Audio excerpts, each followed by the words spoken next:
ano, kukunin pa yun. Pwede naman magbubutas lang dito eh, di ba? Kaawang nga. Malaking awang niya eh. Sandali rin yan kasi nakatipid naman kayo doon. Yung ano, yung Kapal niya, ilang araw mo, kapal-kapal na. No? 5 araw din yan sir ha. 3 araw. Oo. Kapal-kapal na. O diba? Ayun, hindi na pinaano na. Hindi na pala alis. Kung gusto mangyari dyan ang ano, pantayan yan para pag matututunan sa dyan, para tumingin sa kabila.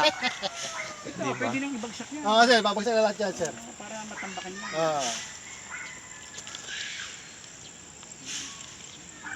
Ano bang laki pa rin eh, no? Wala ba nga sir, 5 meters na natin sinukat diba? Kasi nga nung araw, May clearance. Nagalawan sila. puro bukid kasi yan eh. Oo, puro tubig. Siguro tubig. Hindi na, Wala. hindi na kinuha. Oo. Walang halaga pa lupa. Magkano lang ang ano ng lupa. Magkano lang dito? Bili dito 200 pesos per square meter. Kaya hindi interesado. Wala naman sa division niya, puro pala yan. Ngayon, nagkaroon ng value. Ulit, kinuha.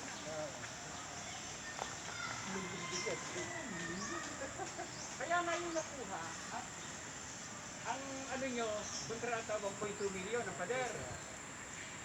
Yun, yung lupa, pag kinain sa 6,000 per square meter, nasa ano, 1.4 million.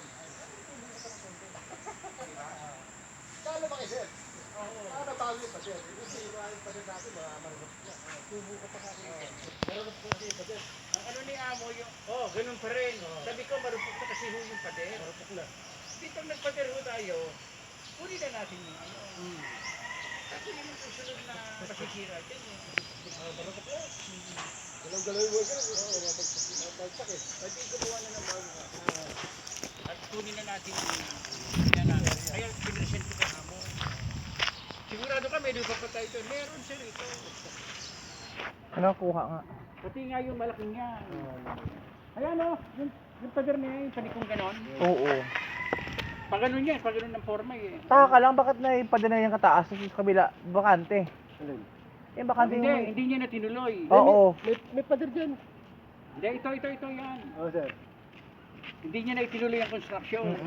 O baka meron nakapag-advise, hindi niya sakop yan. Oo. Baka balang araw, babaliwala. Yan yung ginawa niyang ano oh. Ang kapal pa naman ng ano, pavement na yan. Oo. Ano? May ano may mga poste, papasok pa rin yan. Kaya nga. Kaya dead end yan eh. Dead end ang ano eh, di ba? Dead end yan. Oh, dead end. Kaya yan ang pinakukuna. Pag kinuna, sumama ka. Opo. Para makita ko. Yun ang isa sa tinatanong ni Amo. Kaya nga.